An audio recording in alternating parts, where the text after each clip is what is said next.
In the first days after moving in, everything seemed relatively normal. The family, a couple and their 2 children, was excited about the new house, despite its aged appearance. The property had an old structure, with thick wooden walls, a musty smell lingering in the rooms, and layers of dust that had accumulated over time. The floor creaked with every step, and the windows, fogged up from years of neglect, barely let sunlight through, but still, there was an initial sense of peace, as if the place represented a fresh start for them all. The rumors about the house seemed like exaggerated stories, they thought. The father made a point of dismissing any concerns on the very first day. "Just nonsense," he said while cleaning the old furniture, "now there's." The children, though a bit uneasy, were too busy exploring the yard and the old rooms to pay attention to the dark tales they'd heard. The mother, for her part, appreciated the tranquility of the secluded area far from the city. But as the days passed, the calm started to unravel in subtle ways. It all began with small things. The soft sound of a door closing on its own in the middle of the afternoon. At first, the mother thought it was the wind. The windows didn't close properly, so it wouldn't be strange for a draft to cause that. However, at night, while the father was finishing setting up the hallway shelf, he heard a faint creak. When he glanced over, he saw the bathroom door slowly closing, even though there was no noticeable draft. "These doors need fixing," he muttered to himself, not paying much attention. But the discomfort began to grow, almost imperceptibly. As the days went by, other small incidents occurred. Cabinets seemed to open by themselves in the middle of the night, hallway doors were left slightly ajar in the morning, even though everyone was sure they had closed them before going to bed. The family still tried to rationalize. "It's an old house, things move on their own," they repeated, trying to ignore the growing unease. The children, however, started to say strange things.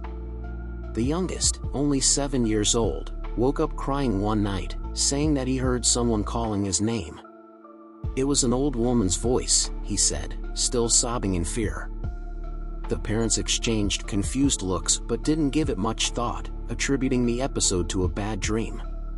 But then, the 10-year-old daughter began to report something even more disturbing.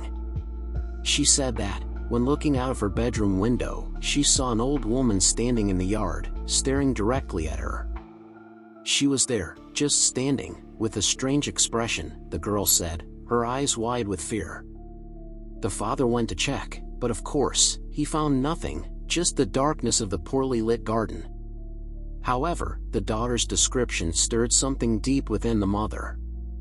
The feeling that something was wrong, something that couldn't be easily explained, began to grow inside her. The whispers at night became more frequent. The sensation of being watched was constant, as if invisible eyes were in every corner of the house. With every creak of the floor, every door that moved slowly, fear started to take shape. And worst of all, with each passing night, the image of an elderly figure, always lurking, seemed to come closer and closer. The days that followed brought a growing sense of discomfort, almost palpable, as if the house itself were alive, slowly suffocating its inhabitants. The air felt heavy, dense, and the noises that had once been just occasional annoyances became frequent and disturbing. In the silent early hours of the morning, the sound of scratching on the walls began to fill the darkness. They were sharp and constant noises, like nails scraping on the old wood, moving from one side of the house to the other, with no apparent origin.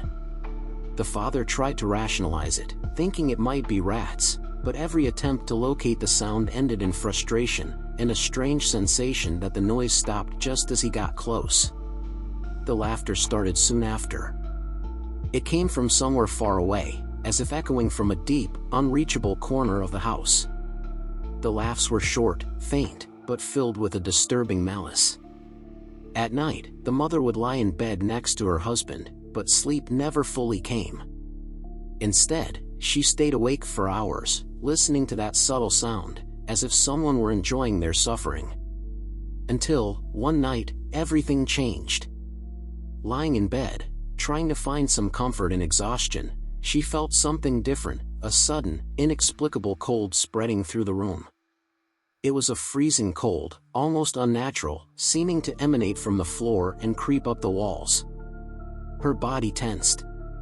She kept her eyes closed, as if the simple act of opening them would expose her to something she wasn't ready to see. But the sensation of a presence at the foot of the bed was impossible to ignore.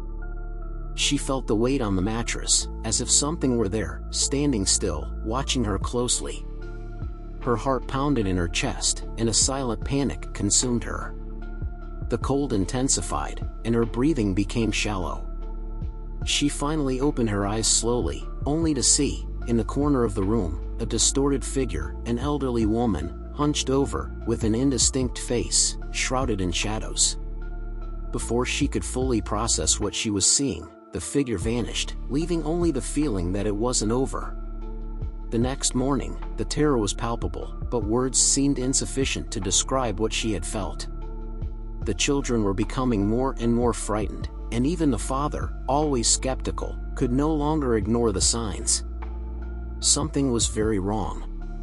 Determined to understand what was happening, the father began to investigate the history of the house. He went to the local library, spoke with the older neighbors, and even talked to the previous owner, who had sold the property without many explanations. That's when he discovered what had happened to the former resident. Decades earlier, the elderly woman who lived there had been found dead under bizarre circumstances. Her body was discovered in what was now the children's bedroom, in a state that suggested torture. There were signs of violence all over her body, but no signs of forced entry or visible struggle.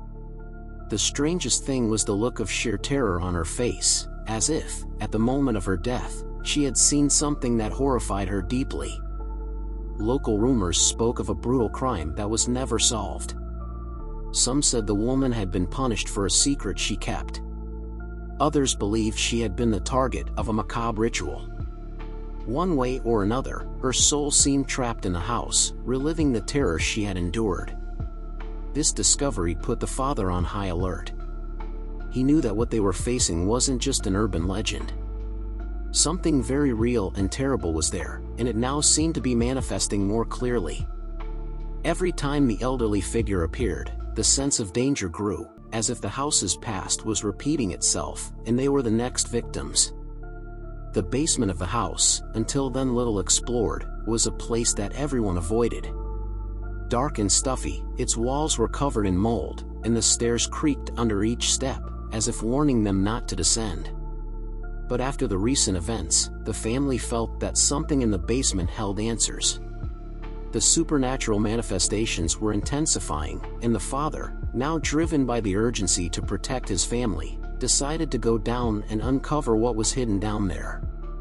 With flashlights in hand, he and his wife opened the heavy wooden door that led to the basement.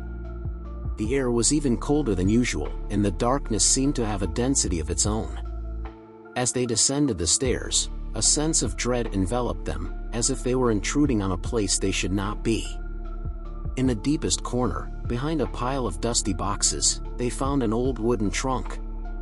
It was ancient, with rusty hardware and signs of wear that suggested it had been opened and closed many times in the past. Inside, they discovered a collection of objects that clearly belonged to the elderly woman who once inhabited the house: old clothes, faded photographs, and something much more revealing.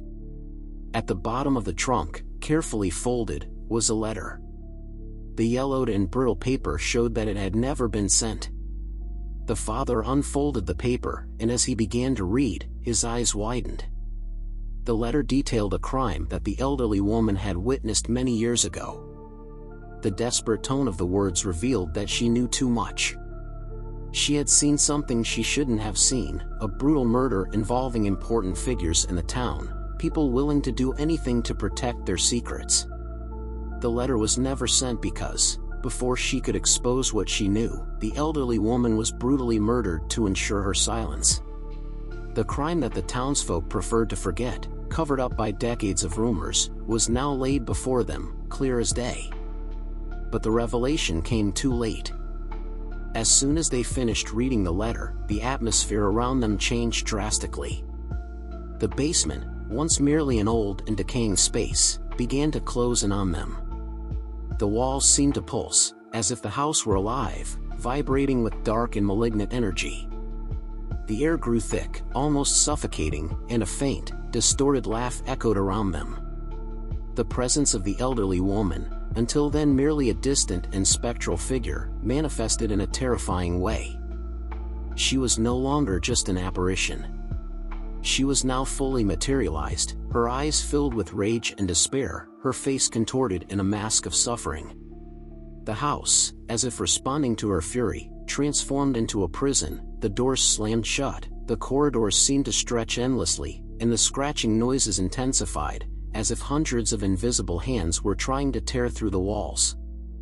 The objects in the basement began to move violently, falling off shelves and flying toward the family. The mother screamed as the father desperately tried to open the basement door, but it seemed locked by an invisible force. The cold they had felt before was now unbearable, freezing their bones, as if death itself was in the air. The elderly woman approached slowly, each dragging step causing the floor to vibrate beneath her feet. Her mouth opened, but no sound came out, only emptiness, a silent scream of pain and vengeance. The family ran, trying to escape the basement, but the house seemed to change with each of their movements. What was once a simple corridor was now a labyrinth of doors that closed on their own, windows that locked, and an oppressive silence that followed them. Each time they looked back, the figure of the elderly woman was closer, her face becoming more and more distorted, as if her rage and despair were deforming her. Finally, after a desperate struggle, the father managed to break down the basement door. The family ran toward the exit of the house, but not without feeling the malignant presence pursuing them until the last moment. When they crossed the threshold of the front door, the oppressive sensation finally vanished. But the house, now silent, watched them quietly. They knew that what they had discovered inside was not finished. The elderly woman, consumed by her rage, still remained trapped in that house, waiting for her next victim, and the crime she witnessed continued to haunt, never expiated. The family escaped by a narrow margin, but the feeling that the evil of the house still followed them was inescapable.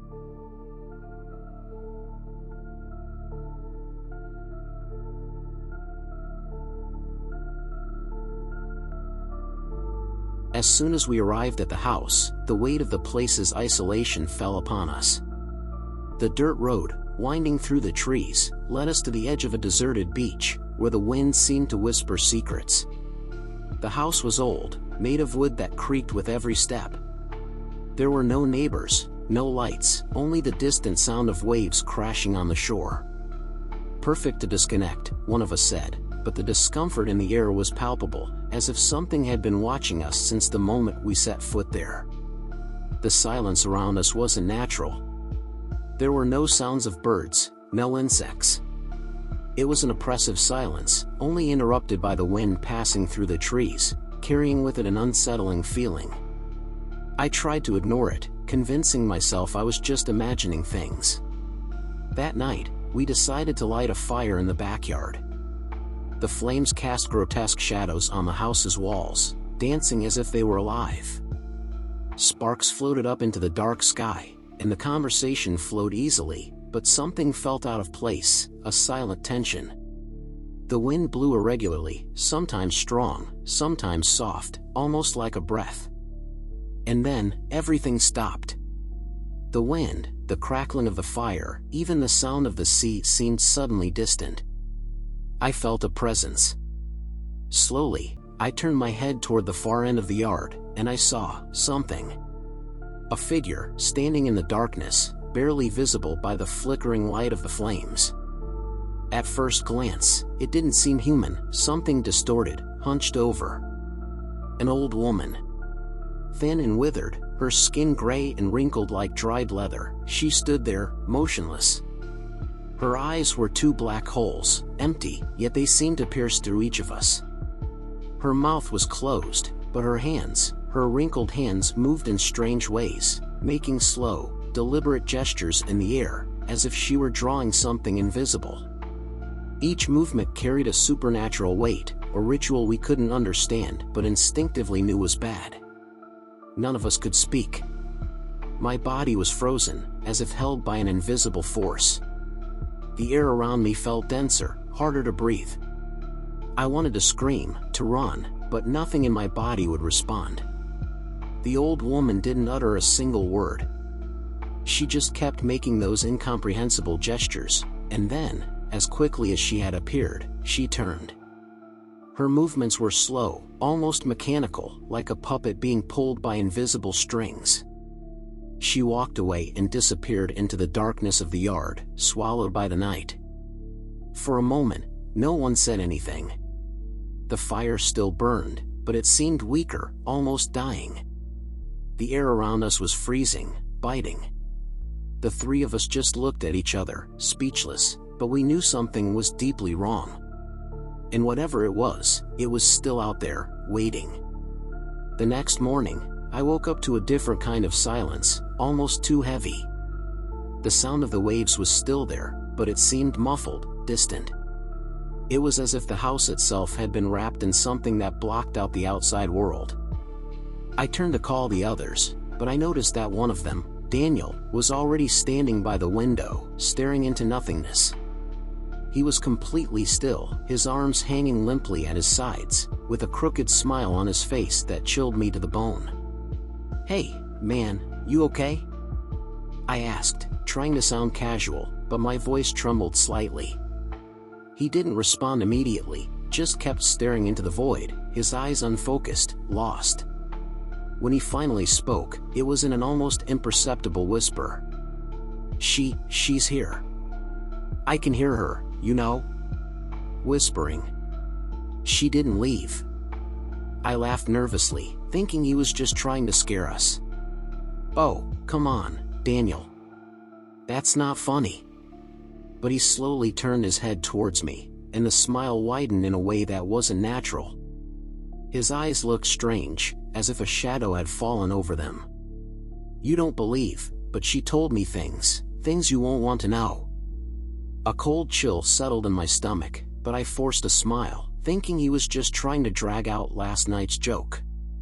When the others finally woke up, we did everything we could to get back to normal: breakfast, light conversation, plans for the day, but Daniel remained strange.